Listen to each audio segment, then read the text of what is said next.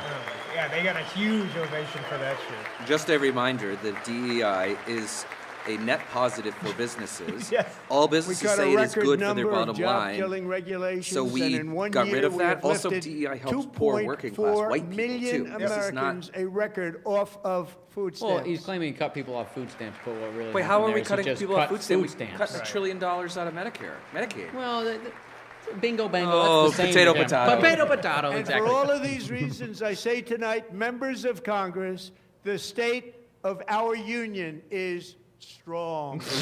Oh, my That was God. not a very good delivery. It was terrible. Strong. I'm tired. He can't even fake it. No, this fucker like sunned on him. Yeah. Good Trouble was right last night in Jolly Good Ginger's video. Yeah, that's for sure. Like a melting block of cheddar. Jesus. Our country is winning again. In fact, we're winning so much that we really don't know what to do about it. Oh my People God. are asking Why is he me, squinting like that? Listening to a please, 12-year-old. Mr. President, No, we're winning no, I've too seen. much. I've Are met his 12 eyes years open? We can't Smarter take it than that, yeah, you're anymore. right. We're not used to winning in our country. Are his eyes open? Until you came No, along, he's we're squinting. just I don't- always it's- losing, but now we're winning too Oh my much. God! If you took an over And I say, on like, no, you could say over you're going 50 to times. win He's gonna again. say winning. You're going to win big. You're going to win bigger than ever. And Is he to a prove Vegas that point, casino? to What are we prove doing that here? point, Your casino with us failed. tonight These is people a are group clapping of like, winners wait a who minute, why just are they made standing the up on entire this? What do we got nation here? proud. Oh, it's the Oh. The U.S. men's gold medal Olympic I'm gonna take a hockey chance team. here. Come on, Fuck Why is he you. yelling? Why is he yelling? Fuck all of you. Every last one of you bootlicking pieces of shit. Though I will say, someone leaked that video. I'll give To them ProPublica. that. And the Someone linked that couple to that have ProPublica. apologized, fine. But I've stayed home. Five of the guys yeah, on the the team five are that not- have stayed are home, not here. good for you. Yeah. Oh, 5 of them didn't show? Yeah. Good. Five didn't show, and they said one said like I have a game tomorrow or a match tomorrow. The other was like I'm going to spend time with my family in Colorado. Someone I'm washing their like, hair. It's not that hard that when the sexually harassing piece of shit president calls and makes fun of women, you don't laugh. Yeah. It's not that hard. Yep. Especially It when is that, for them, apparently. that women's team I has would've historically kicked your fucking ass. I would have been absolutely boiling when they turned that. If Kash Patel walked in the room, I don't care what you accomplished. I don't care what you're getting recognized for. Kash Patel walks in the room with fucking Donald Trump on a video call. He's getting a I'm running finger my from me. head directly into the wall. Yep.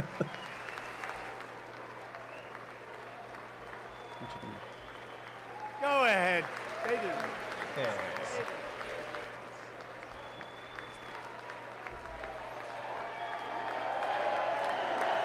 What is happening? I don't get this. No, So there's a apparently USA what we're chapter. going to do is instead of talking about the dire state of the union, we're just going to scream USA to Like wash it clapping away. seals. Yes, Yeah. exactly.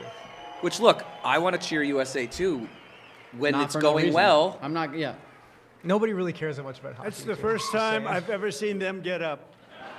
Oh, there he goes. And actually, not all of them did get up.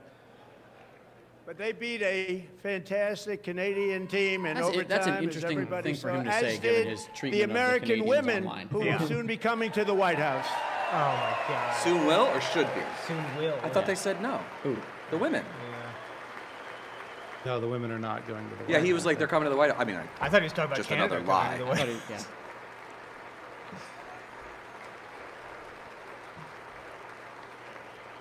Boy, this is a riveting speech so Yeah, far. I mean, guys. So really far, just it's painful. powerful stuff here. No wonder it's going to be long.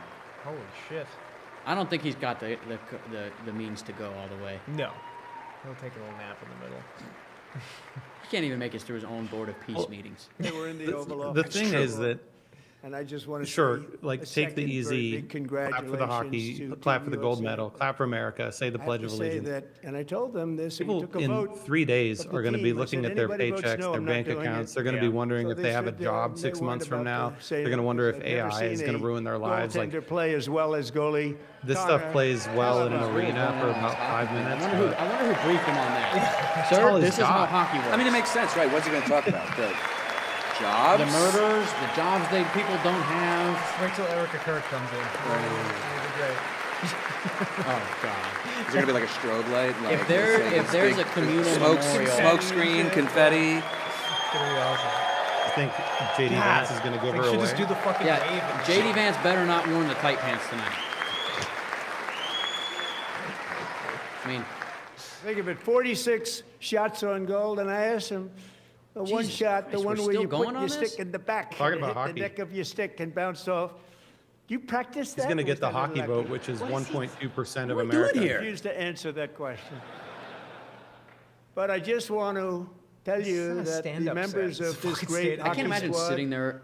Like, will be very happy to it's hear, hard for me based to on their imagine vote what and kind my of vote, person you'd have to be and in to this sit there case, and my laugh. vote was more Like, important. what this fucking That I will demented soon be septuagenarian is presenting saying. Connor with our highest civilian honor, which we will be given, and which has been given to many athletes over the years. But when I say many, not too many, like 12. Don't define Called many. Just the highest civilian honor in our country, the Presidential Medal of Freedom. Which Given to people like Rush Limbaugh. I'm pretty and, sure he said that was more valuable Charlie than the Medal of Kirk. Honor, Yeah. by the way. He did say Yeah, he did say that. It's the high. Was Yeah. he giving it to the fucking goalie? The goalie. The goalie. God. This is the state of America. Yep. I mean, it does make sense to talk about this rather than. Yeah, I mean, what's he going to talk about? But also, we won 12 medals, which is the most we've won in a long time. And why are we not Great talking? Most of athletes them were have winning. gotten that Mid-speech very bet. great best. It was like 8 of them, Over under right? one That were bid, won by one women. mention of Take a Epstein. vote, every single zero. one of them. Zero. I'm not Zero. giving Not a Negative chance. infinity. No, Although you every might say it as single like one they're of them trying to rapidly distract put you, up so their we'll see. hand. So I want to thank you. What a special job you did. What special Won't say the name champions you Epstein are. though. Thank you very much. 0% chance. I think there's like a 2% chance that he says it to, as like they're trying to get I me. think there's No way. No fucking way. I don't know. I mean, you said 2%, so we're not too far off. Yeah, but like, I'm not saying it's like a